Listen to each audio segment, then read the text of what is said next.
तो आज हम आपको use of verb to be बताने जा रहे हैं, जिसमें कि हम जो सेंटेंस पढ़ेंगे स्टेटमेंट वाले सेंटेंस पढ़ेंगे, जैसे कि जिसमें कि कोई भी सब्जेक्ट या कर्ता आपको कार्य करते हुए नज़र नहीं आएगा, यानी कि उसमें कुछ भी एक्शन देखने को नहीं मिलेगा।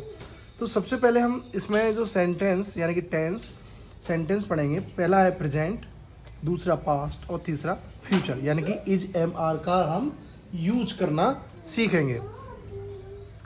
प्रेजेंट की अगर पहचान की बात की जाए तो जिन वाक्यों के अंत में हूँ, है, हो, होता है ऐसे शब्द अगर आए तो वहाँ आपका प्रेजेंट टेंस होगा। अगर यही शब्द अगर था, थी, थे आए तो इट मीन्स वह पास्ट इंडेफिनिट पास्ट टेंस होगा। सॉरी।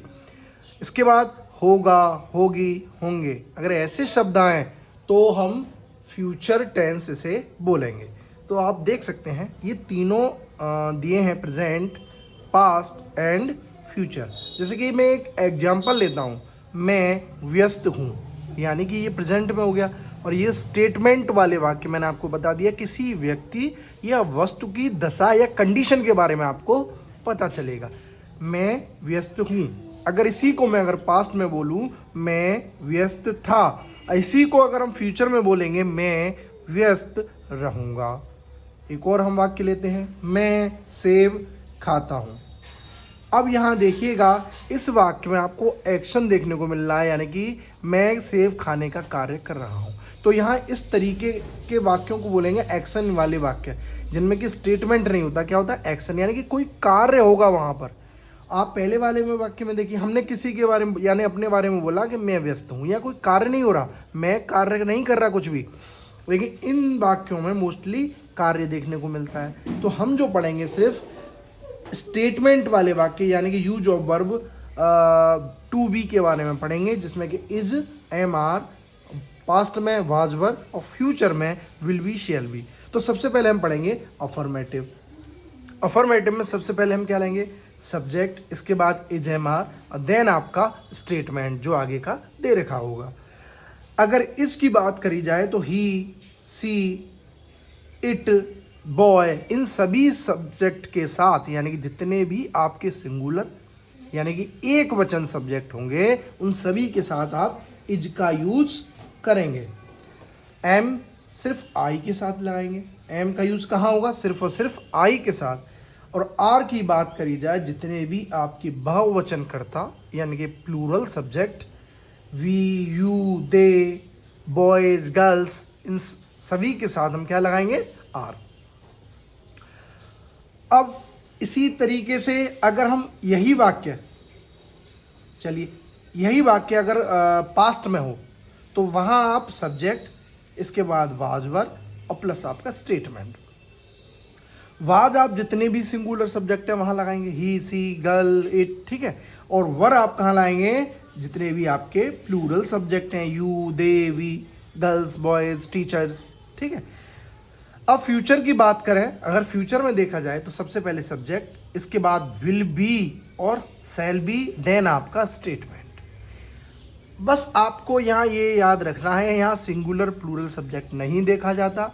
यहाँ आपको याद रखना है कि अगर आपका सब्जेक्ट आई हो और अगर आपका सब्जेक्ट वी हो तब आप शैल बी का यूज करेंगे। अदरवाइज जितने भी आपके सब्जेक्ट अगर फ्यूचर में आ रहे हैं तो आप विल बी का यूज करेंगे। किसका यूज करेंगे, विल बी का। चलिए कुछ एग्जाम्पल्स लेते हैं जिनके द्वारा हम समझने की पूरी कोशिश करेंगे। पहला है वाक्य, राम ईमानदार है। तो आप देख सकते हैं सब्जेक्ट और आपका स्टेटमेंट दिया, राम के बारे में कुछ बोला गया है कि भाई राम ईमानदार है। तो सबसे पहले हमारा सब्जेक्ट राम आ गया, राम। देन राम अगर आपका सिंगुलर है तो हमने किसका यूज़ किया, इसका। इसके बाद ईमानदार, यानी कि स्टेटमेंट दिया है कि भाई वो ईमानदार है, Ram is honest, Ram is honest. इसी वाक्य को अगर मैं पास्ट में बोलूं कि राम ईमानदार था तो आपको कुछ नहीं करना, वहाँ वाज और वर का यूज़ करना है। तो राम आपका, इसके बाद था के लिए वाज और आपका ऑनेस्ट, क्योंकि राम आपका सिंगुलर सब्जेक्ट है इसलिए हमने वाज का यूज़ किया। अब इसी वाक्य को अगर मैं फ्यूचर में बोलूँ, राम ईमानदार होगा। तो सबसे पहले सब्जेक्ट राम, देन आप, मैंने पहले भी बताया, आपको सिर्फ आई और वी के साथ सेल बी लगाना है, अदरवाइज जितने भी आपके सब्जेक्ट होंगे उन सभी के साथ आपको विल बी यूज करना है। तो आप देख लो, राम, तो राम के साथ क्या लगाएंगे, विल बी ऑनेस्ट, राम ईमानदार होगा।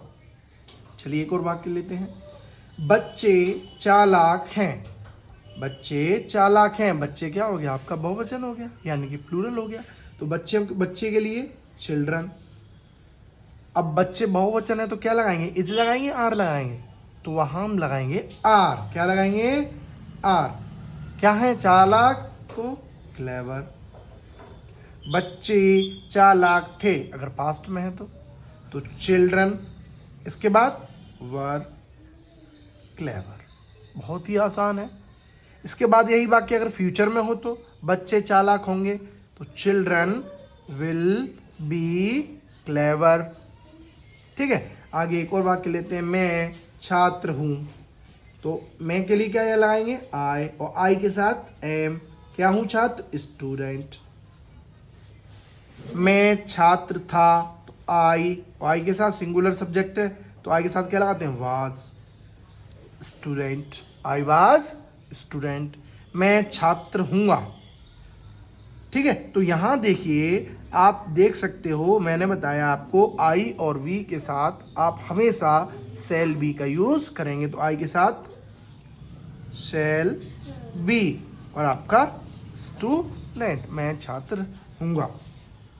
तुम नाराज हो, तो यू आपका बहुवचन हो गया, यू के साथ क्या लगाएंगे, आर, नाराज के लिए एंग्री। तुम नाराज थे, तो यू, और यू के साथ अब क्या लगाएंगे, वर, क्योंकि यू क्या हो गया आपका बहुवचन, यानी कि प्लूरल सब्जेक्ट हो गया, एंग्री, यू वर एंग्री। इसके बाद तुम नाराज होगे या होंगे, तो यू, और यू के साथ क्या लगाएंगे, विल बी। मैंने बता दिया आपको, आई और वी के साथ सेल बी, बाकी जितने भी सब्जेक्ट हैं आपको विल बी का यूज करना है। और आपका एंग्री, हम लोग युवा और ऊर्जावान हैं, तो वी के साथ क्या लगाएंगे, आर, क्योंकि बहुवचन है।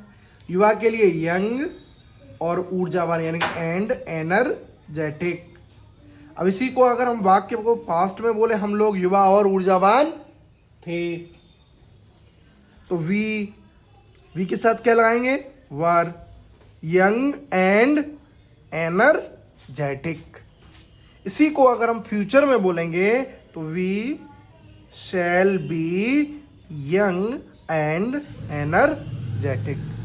तो इस तरीके से हमने यहाँ पर प्रेजेंट, पास्ट, फ्यूचर टेंस पढ़ा। उसमें पढ़ा सबसे पहले अफर्मेटिव, सभी के, पास्ट के भी अफर्मेटिव और फ्यूचर का भी अफर्मेटिव। अब इसके हम नेगेटिव और इंटरोगेटिव सेंटेंस पढ़ेंगे। चलिए आगे चलते हैं।